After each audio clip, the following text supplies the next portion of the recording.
چاہتے ہیں امریکہ اور ایران کا کشیدگی ختم ہو جائے۔ پاکستان اور دوست ممالک امریکہ اور ایران کے درمیان معاہدے کے لیے کوششیں کر رہے ہیں۔ مشیر وزیر اعظم رانا ثناء اللہ کی پروگرام ریڈ لائن میں گفتگو، بولے ایران کو سعودی عرب سے گارنٹی لے کر دی ہے کہ ان کی زمین ایران کے خلاف استعمال نہیں ہوگی۔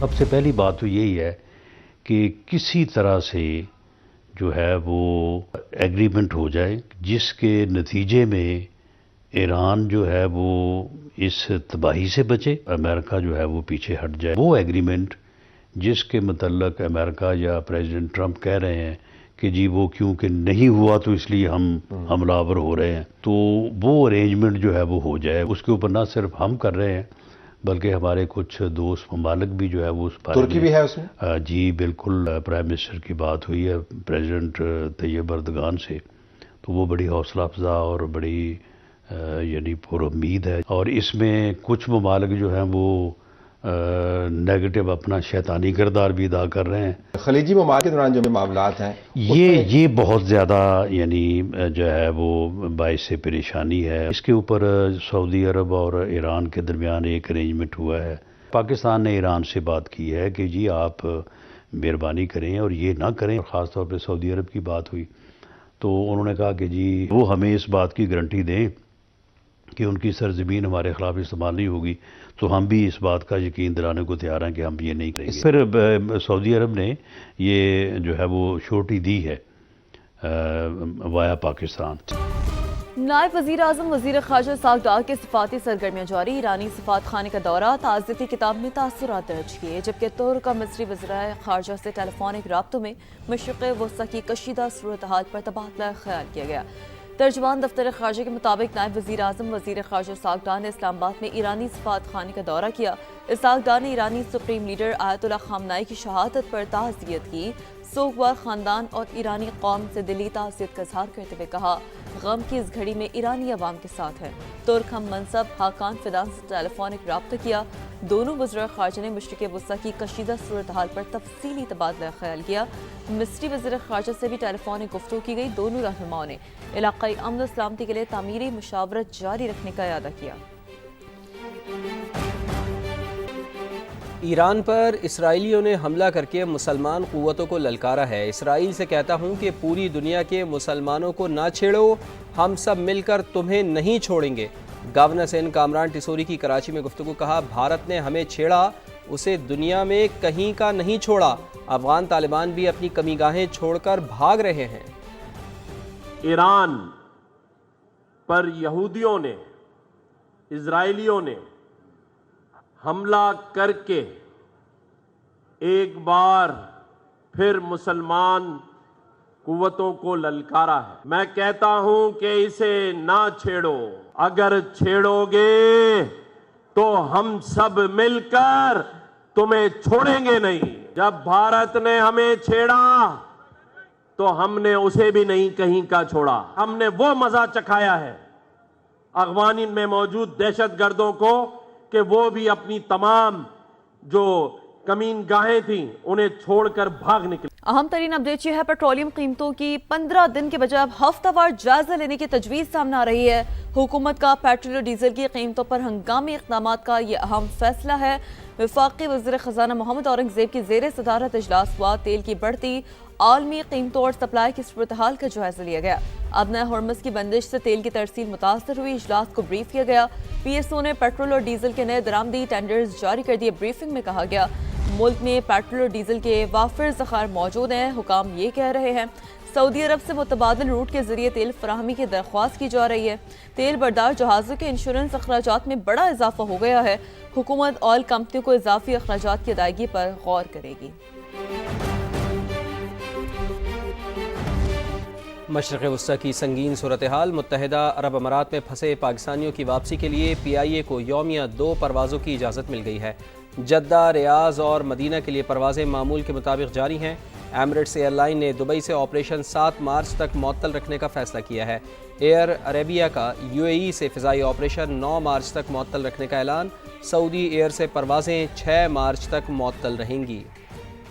ایران کے معاملے میں پوزیشن مضبوط ہے، ایرانی قیادت کو ختم کر دیا ہے۔ ایران میں جو بھی رہنما بننا چاہتا ہے اس کا انجام موت پر ہوگا۔ امریکی صدر ڈونلڈ ٹرمپ کا کہنا ہے کہ ایرانی میزائل اور لانچرز کا صفایا کیا جا رہا ہے۔ اگر ایران پر حملہ نہ کیا ہوتا تو وہ 2 ہفتوں میں جوہری ہتھیار حاصل کر چکا ہوتا۔ اگر لوگ ایٹمی ہتھیار رکھتے ہیں تو برے نتائج سامنے آتے ہیں۔ انہوں نے ایران کے ساتھ ڈیل پر سابق امریکی صدر براک اوباما کو شدید تنقید کا نشانہ بنایا۔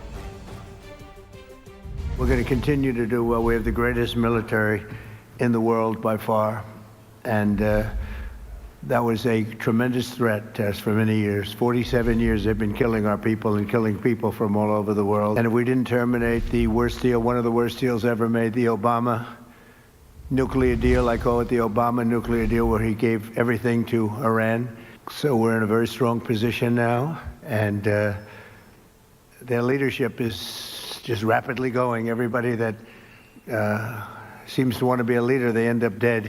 I can say, and you see it as well as I do, you see the tremendous progress that's being made. Their missiles are being wiped out rapidly. Their launchers are being wiped out.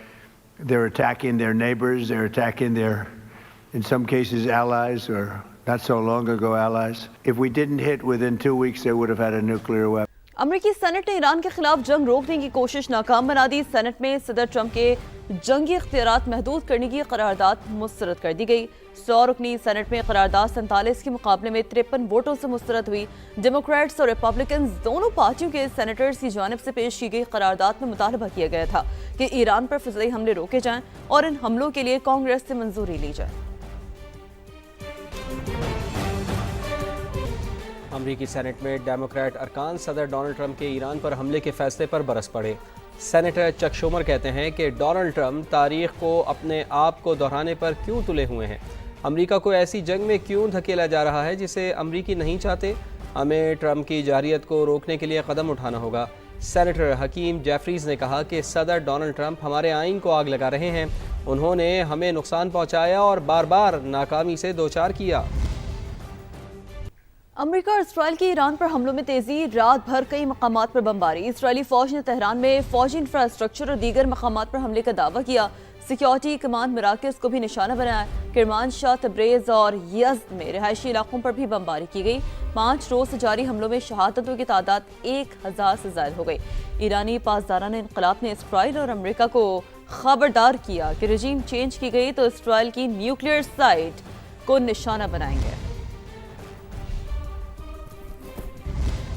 Iran کے اب تک 20 بحری جہاز تباہ کیے جا چکے ہیں۔ امریکی سینٹ کام نے نئے اعداد و شمار جاری کر دیے ہیں۔ بیان کے مطابق 4 روز میں ایران کے ڈرون لانچرز میں 73% اور بیلسٹک میزائل لانچرز میں 86% تک کمی آئی ہے۔ امریکی سینٹ کام نے طیارے گرانے اور 100 فوجیوں کی ہلاکت کے ایرانی دعوے کو غلط قرار دیا۔ سینٹ کام کے مطابق امریکی فوج ایران پر حملے ہر گھنٹے میں بڑھا رہی ہے۔ ایران کی جوابی کارروائیاں، اسرائیل کے مختلف علاقوں میں میزائل اور ڈرون داغتے۔ تل ابیب، حیفا اور یروشلم میں سائرن بج اٹھے، شہریوں کی دوڑیں لگ گئی، بنکرز میں پناہ لے لی۔ حزب اللہ نے اسرائیلی فوجی مراکز کو نشانہ بنایا۔ اسرائیل نے بیروت سمیت لبنان کے مختلف علاقوں پر بمباری کی۔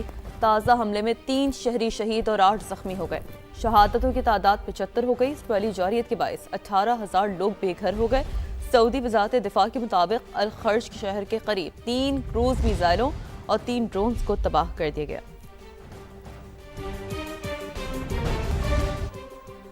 بھارت میں بحری مشقوں سے واپس آنے والے ایرانی جنگی جہاز کو امریکہ نے بحر ہند میں ڈبو دیا۔